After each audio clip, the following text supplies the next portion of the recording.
গল্পটা নিয়ে কাজ করা শুরু করছি। তো আমি হচ্ছে 80s বর্ন 90s কি, সো আমরা এক ধরনের লাভ স্টোরি দেখে বড় হয়েছি। সো আমাদের লাভের মানে রোম্যান্টিক গল্পের একটা ধারণা ক্রিয়েট হয়েছে। এখন এসে এই সময় এসে 2026-এ বা 25-এ বা 20-এ এসে আমি ওই ধরনের গল্পগুলো এখন পাই না। হ্যাঁ, এখনের লাভ স্টোরি একটু উগ্র ধরনের গল্প থাকে, এবং আমি যখন এই ধরনের কিছু লাভ স্টোরি মাঝে মাঝে যখন বের হয় তখন দেখি দর্শক খুব পছন্দ করে। সো আমার মনে হয় এই ধরনের লাভ স্টোরিগুলো দর্শকরা দেখতে চায়, বা ওরা কখনো দেখে নাই, দেখে মনে করে এটা তো নতুন কিছু যা আমি পাইনি আগে। সো আমার ছিল যে আমি 90s-এর লাভ স্টোরির যে ভ্যালুজ এবং মূল্যবোধ প্লাস ওই ফিলটা এখনকার জেনারেশনে কিভাবে আনা যায়।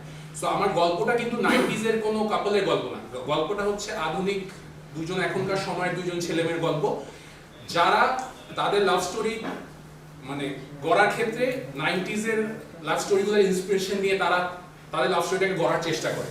সো এতে তারা বিভিন্ন বাধা অবভিয়াসলি ফেস করে, কারণ এখন 90s ওই যুগ নাই, তো সবকিছু ওইভাবে হবে না, কিন্তু তারা সফল হয় না, ব্যর্থ হয় ওই মূল্যবোধ নিজেদের মধ্যে নিয়ে রেখে ওটা নিয়ে আসলে গল্পটা।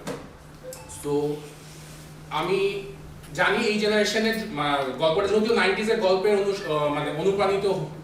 মানে অনুপ্রেরণা নিয়ে করা, বাট এখনকার জেনারেশনের মতো করে করা। সো তারাও পছন্দ করে, আমাদের বাবা মা দাদা দাদিরা জেনারেশনের গল্পটা পছন্দ করবে, কারণ ওই মূল্যবোধ তারা এই গল্পে পাবে, ওই ফিলটা পাবে তারা। মিশন ডিডিএলজে, জি, এটা মিশন ডিডিএলজে আমাদের এখানে শর্ট ফর্ম করা, এটার পূর্ণতা হচ্ছে মিশন ধ্রুব দিয়াজ লাভ জার্নি। সো আমরা ওই দুইজনের লাভ জার্নিটা দেখাইছি, তাদের লাভ স্টোরিটা কিভাবে তারা ফলপ্রসূ করে ওটাই দেখাইছি। এটার একটা হিডেন মিনিং অবশ্যই আছে, যেটা আমরা চাই আপনার সিনেমা দেখে বুঝেন এবং তারপর আপনারা বলেন যে ঠিক আছে কিনা, আপনারা পছন্দ করবেন অবশ্যই। I hope. আপনি যেটা বলছিলেন যে ডিটেইলস কোনো ছত্রছায়া পাওয়া যাবে কিনা সিনেমা, আমি যদি বলি 90s-এর লাভ স্টোরি অনুপ্রেরণা, 90s-এর লাভ স্টোরির মধ্যে শাহরুখ খান না থাকার কোনো কারণ নেই। অবভিয়াসলি আমরা যখন বড় হয়েছে আমরা যা যা দেখছি তার মধ্যে একটা বড় অংশ শাহরুখ খানের সব রোমান্টিক বেসড অন। হ্যাঁ, সো অবভিয়াসলি শাহরুখ খানের রেফারেন্স বা ওই অনুপ্রেরণা আপনারা পাবেন, অবশ্যই পাবেন। আপনি যেটা বলছিলেন যে বর্তমান সময়ে যারা লাভ স্টোরি পছন্দ করে তারা একটু উগ্র এই ধরনের লাভ স্টোরিগুলো বেশি হয়। উগ্র যদি হয়ে থাকে তাহলে 90s-এর লাভ স্টোরিটা কেন বর্তমান যুব সমাজ বা যারা এই লাইনে আছে বা যারা প্রেম ভালোবাসা বিশ্বাসী তারা কেন এটা গ্রহণ করবে? তারা গ্রহণ করবে কেন, আমি সেটাই বলতেছি। হয় না সহজে, কিন্তু দুই একটা যখন হয়, যেমন কিছুদিন আগে আমি দুই একটা নাম বলতে পারি হিন্দি সিনেমা সাইয়ারা, রিসেন্টলি একটা মে ওয়াপাস আউলা, এই ধরনের গল্পগুলা কিন্তু ওই 90s 80s-এর ওই ফিল থেকে করা। এগুলা দেখে কিন্তু দর্শক খুবই পছন্দ করছে, ইয়াং জেনারেশন। সো আমার যেটা মনে হয় ইয়াং জেনারেশন এই গল্পগুলা দেখে নাই, কিন্তু দেখে ওরা ফিল করতেছে ট্রু লাভ বা ওই ভ্যালুটা কোথায়। সো আই থিঙ্ক ওরা ওইভাবে দেখে নাই বলে ওরা ফিল করে না, বাট একবার দেখলে ওরা বুঝবে যে ওটা কি ছিল। সো ওরা তখন ওটা আরো চাবে। সো আমি চাই ওই ধরনের, কারণ আমরা বড় হয়েছি তো আমরা জানি, আমরা এখনো ফিল করি যে ওই ধরনের লাভ স্টোরিগুলো আর পাই না কেন। সো আমি শিওর এটা দেখার পর ওরা আরো এরকম চাবে। সেম ওনারাও মানে 90s kids I am pretty sure এখানে সবাই, হ্যাঁ, you all know the story যে তখনকার স্টোরিজ কেমন হতো আর এখনকার স্টোরিজ কেমন। সো উই ট্রাইড দ্যাট, যে একটু হইলো যাতে চেঞ্জেসটা আসে। ভাই যেটা বলছিলেন যে আপনি সাইয়ারা কথা বলছিলেন, সাইয়ারা থেকে অনুপ্রাণিত হয়ে কি গল্পটা নিয়ে না, সাইয়ারা বলছি যে এখন এমন একটা গল্প হওয়ার কারণে দর্শকরা অনেক পছন্দ করছে, যে ধরনের গল্পগুলো হয় না।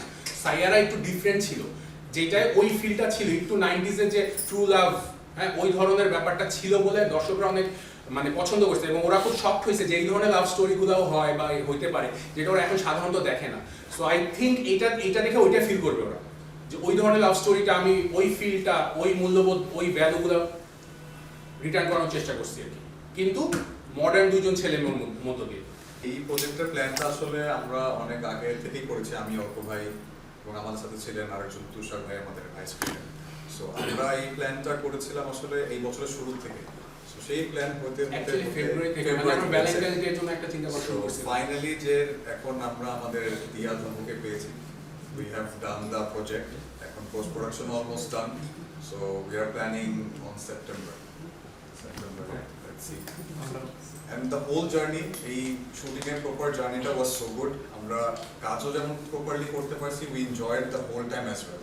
It became like a family, মানে এই প্রপার জার্নিটাতে মানে দিয়া ধ্রুবস লাভ জার্নিতে আমরা সবাই পুরো প্রোডাকশন টিম একটা ফ্যামিলির মতো হয়ে গেছি, that's all I can say. সেপ্টেম্বরে মানে কোনো ডেট কি ফিক্স হয়েছে? আমরা কোনো ডেট ফিক্স করিনি কোনো, but definitely we gonna fix a date very soon and আমরা এটা অ্যানাউন্স করব ফর শিওর। গানের কাজ চলছে, আমরা দুটো গান প্ল্যান করেছি, দুটো গান হবে, রেগুলার কাজ চলছে। পোস্ট প্রোডাকশন মোটামুটি এডিটর কাজ পোস্ট প্রোডাকশন মোটামুটি শেষের দিকে, মানে আমরা শেষের দিকে যাচ্ছি। সেপ্টেম্বরে আমরা করব, বাট তবে শেষের দিকে মানে একটু সেফ সাইড রেখে যাতে সবকিছু ভালো মতো শেষ করতে পারি। তাড়াহুড়ো আমরা কোনোভাবেই করবো না, কারণ এটা আমাদের অনেক ক্লোজ টু হার্ট একটা প্রজেক্ট। এটা দুটা গান থাকবে, একটা রোমান্টিক গান, একটা একটু ডান্স নাম্বার। সো দুই ধরনের ফ্লেভারই পাবেন আপনারা, এবং দুটাই খুব ভালো হয়েছে। এটুকু বলতে পারি এই ডিসেম্বরে বা আগামী সময়ের একটা বেস্ট হলুদের গান আমরা আপনাদেরকে উপহার দেব, দ্যাট ইজ ফর শিওর। আমি শিওর মানে আগামী এই ইনশাআল্লাহ, ডিসেম্বরে যে ইনশাআল্লাহ। বিয়েগুলো হবে ওই বলতে এই গানটাই বাজবে ইনশাআল্লাহ। আর আমি ওদের দুজনকে নিয়ে বলতে চাই, মানে আমি যখন গল্পটা লিখছিলাম, আমার যেহেতু ধ্রুব দিয়াজ লাভ জানি, সো ওরাই প্রধান ক্যারেক্টার। সো আমি লেখার সময় যখন মানে মেইন ক্যারেক্টার যখন চিন্তা করছিলাম, আমি 2-3 জন যাকে চিন্তা করছিলাম তার মধ্যে একজন নাওবি ছিল। সো আমি মোটামুটি ওর সাথে আগে একটা কাজ করছি, সো আমি জানতাম ও কি দিতে পারবে, এবং আমি ক্যারেক্টারটা যেভাবে লেখা ওর সাথে খুব যায়, ওটা ইন করতে রিয়েল পারবে। লাইফ, ইন রিয়েল হ্যাঁ, লাইফ, in real life-ই ওরকম।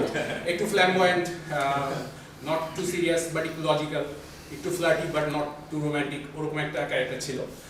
more fun loving। তবে আমি খুব টেনশন করতেছিলাম ফিমেল ক্যারেক্টারটা নিয়ে, লিডটা নিয়ে, যে আমি আসলে কাউকে পাচ্ছিলাম না, কাকে নেওয়া যায়। তো আমি ভাবলাম আমি কয়েকজন খুব খুঁজে কয়েকজন নাম জোগাড় করছিলাম যে এদের সাথে আমি কথা বলবো।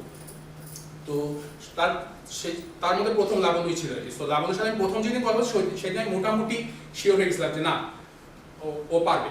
কিন্তু তারপরে একটু তো থাকেই যে ওর সাথে আগে যেহেতু কাজ করি না, আদৌ ও আমার ভিশনটা বুঝবে কিনা বা সামথিং।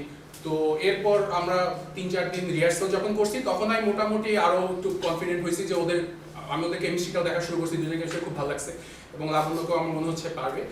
তারপরও যখন আমি প্রথম শুটে ওকে আমি দুজনকে আমি মনিটরে দেখছি, তখন আমি বুঝছি যে না, I got it right, I was best. আর শুটিং এর সময় আমাদের এক তো হিটওয়েভ ছিল, এক তো বৃষ্টি ছিল। আমরা শুটিং এর 4 দিনের আগের দিন দেখে গেছি যে 90% বৃষ্টির সম্ভাবনা, কিন্তু আল্লাহর রহমতে উই আর ব্লেসড। আমি জানি না কিভাবে হয়েছে, বাট 4 দিনে একবারও বৃষ্টি হয় নাই। সো আমরা খুব ভালোভাবে শুট করে আমরা যেদিন শুটিং শেষ করে ঢাকা এসেছি ওই দিনই সারাদিন ওখানে এবং বৃষ্টি যেদিন শুটিং শুরু হবে তার আগের দিন রাত 11টা পর্যন্ত বৃষ্টি ছিল, টানা বৃষ্টি। সো আমরা খুব ভয় ছিলাম, বাট আল্লাহর রহমতে সব ভালো মতো হয়েছে, এবং আমি এখন পর্যন্ত যা দেখতেছি সব পজিটিভ পাচ্ছি। আই হোপ দর্শকদের পছন্দ হবে।